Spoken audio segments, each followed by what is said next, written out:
Vous êtes chez Dimbi TV News. Abonnez-vous sur Dimbi TV News.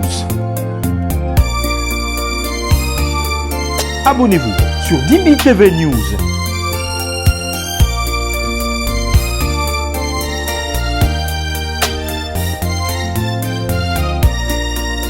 C'est pour ça que nous voulons garder l'Église dans la sanctification.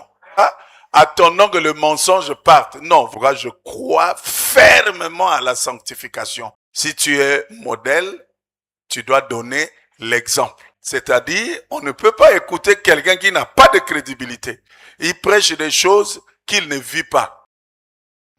Bonjour chez vous, que la paix du Seigneur soit avec vous. Bienvenue sur Dimbi TV News. Si tu es là pour la première fois, abonne-toi pour ne rien manquer de nos prochaines publications. C'est un immense privilège de vous retrouver aujourd'hui. Et nous croyons que si vous êtes devant votre écran à cet instant, ce n'est pas un hasard. C'est un rendez-vous divin, mes très chers abonnés. Et pour ceux qui ne me connaissent pas encore, je suis votre sœur Dimbi Rebecca. Je vous invite dès maintenant à activer la cloche de notification et à partager cette vidéo autour de vous. Soyez tous bénis au nom de Jésus. Que le Seigneur nous bénisse tous. Shalom. Kimia Namabutanabiso. Bon sang. Suivez la vidéo du début jusqu'à la fin. Merci de commenter et de liker. Soyons clairs. Dieu ne peut pas être quelque part et ne pas.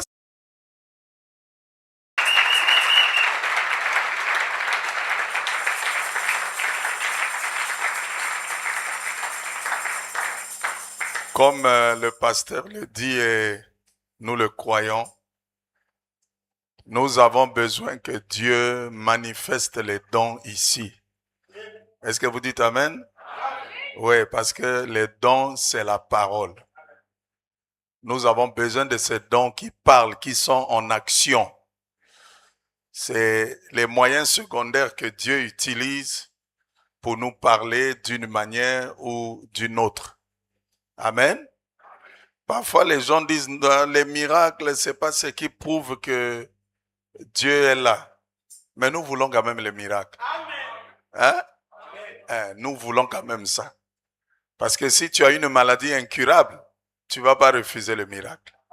Alors, si les miracles là ne proviennent pas de Dieu, mais ça veut dire que Dieu peut produire le miracle. Une église du message, je ne crois pas qu'une église de Dieu peut manquer de puissance. Si l'église de Dieu manque de puissance, c'est que ce n'est pas l'église de Dieu. Soyons clairs. Dieu ne peut pas être quelque part et ne pas se manifester. Dieu est essentiellement surnaturel. Ce n'est pas quelqu'un qui vient faire beaucoup de théories. Dieu, d'ailleurs, quand il est là, vous sentez. Frère Branham a demandé aux frères qui étaient avec lui à la montagne, cachez-vous. Parce que Dieu va se manifester. Vous n'avez pas la capacité de supporter sa présence. Cachez-vous. Voyez? Donc nous ne devons pas éliminer le surnaturel de l'église. Le surnaturel doit être là. Si Dieu, Frère Branham a prêché un sermon intitulé « Si Dieu est avec nous, où sont les miracles ?» On se cache trop. Non, frère, nous on n'est pas des pentecôtistes. C'est les pentecôtistes qui aiment les miracles. Non, nous aimons aussi les miracles. Le ministère de frère Branham était paré du surnaturel. Et frère Branham dit, le ministère de Jésus, je crois, plus de 70%, c'était les miracles. Plus de 70% du ministère de Jésus, c'était miracle sur miracle, miracle sur miracle, pour attirer les gens.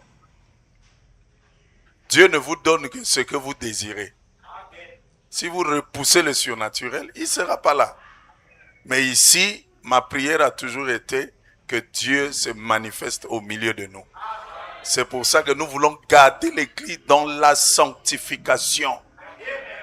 Ce que le pasteur a prêché là, c'est ce que je crois. Je suis un légaliste.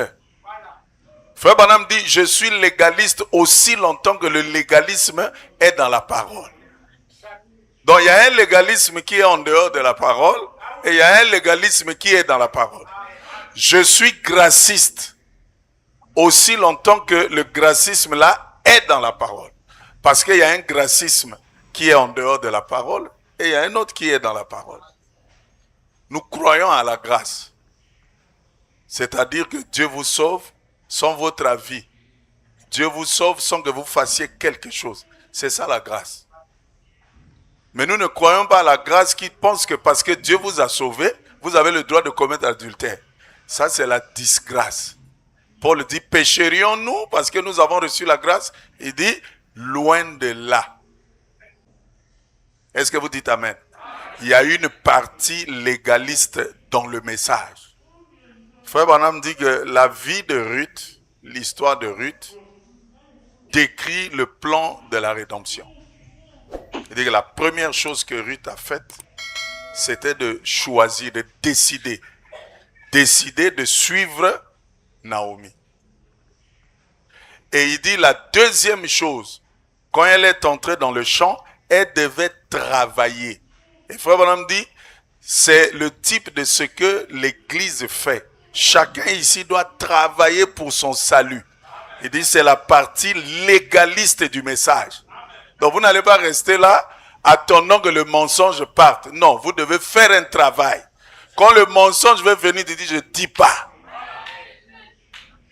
Quand tu veux boire, tu dis, je ne bois pas, que je meure parce que je n'ai pas bu. Non, la fornication, tu dis, je ne fais pas, que je meure parce que je n'ai pas forniqué. Tu ne mourras pas. Ça, c'est la partie légaliste du message. Et nous devons le faire. Nous ne devons pas attendre ça dans le lit. Ah non, j'attends. Non. Pour dire non au péché, ce n'est pas Dieu qui va rentrer dans ta bouche. Frère Branham dit, Dieu ne nous dit pas tout. Dieu ne prend pas toutes les décisions à notre place. Nous avons la responsabilité de prendre position pour la parole. C'est pourquoi je crois fermement à la sanctification. Pas seulement des gens qui sont dans les bancs, d'abord de ceux qui prêchent. Parce qu'ils sont des modèles. Si tu es modèle, tu dois donner l'exemple.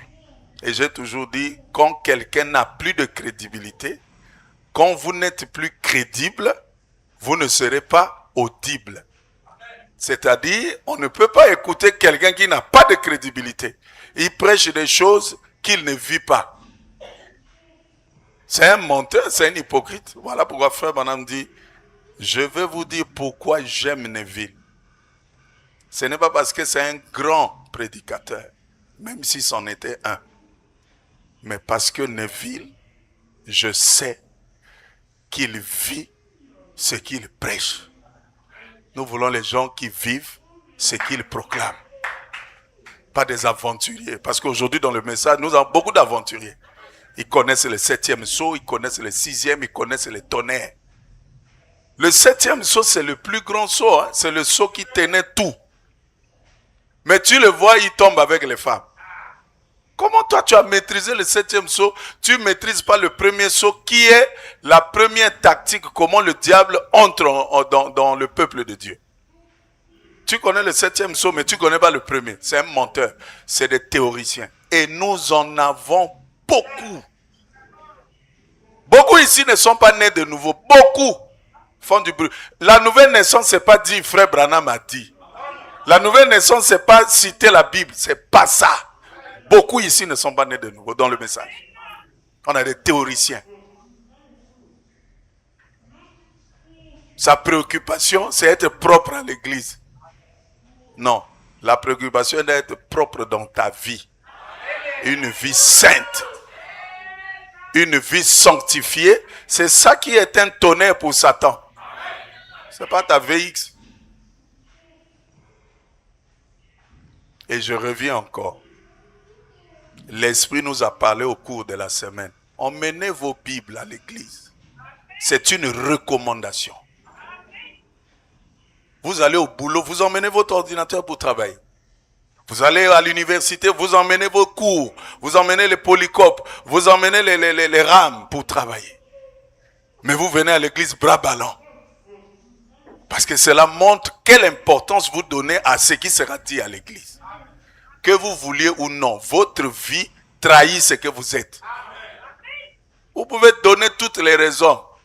Moi, c'est votre vie que je vois. Je peux parler comme je veux. C'est ma vie que vous verrez. Que ceux qui ont des oreilles entendent. Dieu ne force personne. De toutes les façons, les enfants de Dieu se reconnaîtront dans les recommandations de Dieu. C'est pourquoi j'ai dit tout à l'heure, la Bible ne pèse pas. Déjà, c'est quelque chose de simple. Vous achetez une Bible, c'est 5 000. D'ailleurs, ils n'ont même pas la Bible à la maison. Et les technologies sont... Oh non, la Bible, c'est dans le téléphone. Mais quand le téléphone est déchargé, toi, tu vas lire quelle Bible? Si c'est déchargé, tu vas lire quelle Bible? Donc moi, je consacre le mariage ici. J'ouvre le téléphone, les gens vont ils mettent la main sur le téléphone. C'est pas la Bible. Nous devons montrer notre attachement à ce que la parole de Dieu dit. Donc par notre attitude, nous montrons que le travail est plus important que la parole. L'école est plus importante que la parole. C'est ce que nous montrons. Mais Dieu nous observe. Et Dieu ne peut pas observer sans rien dire. Il dit. Et il termine toujours que ceux qui ont des oreilles entendent. Et ce matin, moi aussi, je dis comme l'esprit que ceux qui ont des oreilles entendent. Respectons Dieu, craignons Dieu. Ça, c'est des petites choses que nous pouvons faire. Maintenant, si c'est l'adultère, tu vas sortir de ça comment? Déjà, la Bible, tu n'arrives pas à appliquer pour emmener à l'église. Parce que parfois, tu as honte. Parce que parfois, tu trouves que c'est encombrant. Mais ton téléphone n'est jamais encombrant. Dès que tu oublies le téléphone, n'a pas besoin du téléphone. Tu peux faire ça de la Bible. J'ai vu quelqu'un sur Facebook, il a fait la publication, il est en train de supplier les gens. Que quelqu'un like parce que je veux enseigner la Bible aux gens. Rien. Je ne sais pas si vous avez vu la publication là. Mais ma Bible n'a yo. Tu n'emmènes pas ça pour faire plaisir au pasteur. C'est pour respecter ce Dieu-là. Nous ne devons pas avoir honte de Dieu. Si vous laissez ça par honte, c'est grave. Je préfère celui qui laisse ça par négligence. Mais par honte, c'est grave. Si vous avez honte de Dieu ici, lui, il aura honte de vous là-bas. Amen. Que le Seigneur vous bénisse. Et qu'il bénisse le pasteur Élie. Nous sommes dans la maison du jugement. Vous ne venez pas ici pour écouter ce que vous voulez écouter. Vous venez ici pour écouter ce que Dieu dit. Si ça vous frappe, vous dites, Seigneur, pardonne-moi. Et vous vous rectifiez. C'est pas pardonne-moi tout le temps, tu es dans l'adultère, pardonne-moi, tu te rectifies pas. Nous allons te chasser, c'est ta vie. Dites Amen. Levons-nous. Le Seigneur est salut. L'unique et le véritable Dieu, le Dieu suprême qui a prouvé au travers des âges que tu étais le Dieu incomparable. Et frère Branham dit, le Jéhovah de l'Ancien Testament est devenu Jésus dans le Nouveau. Et nous sommes les témoins de Jésus aujourd'hui au travers de ces messages. Et nous bénissons ton Saint-Nom de nous avoir choisis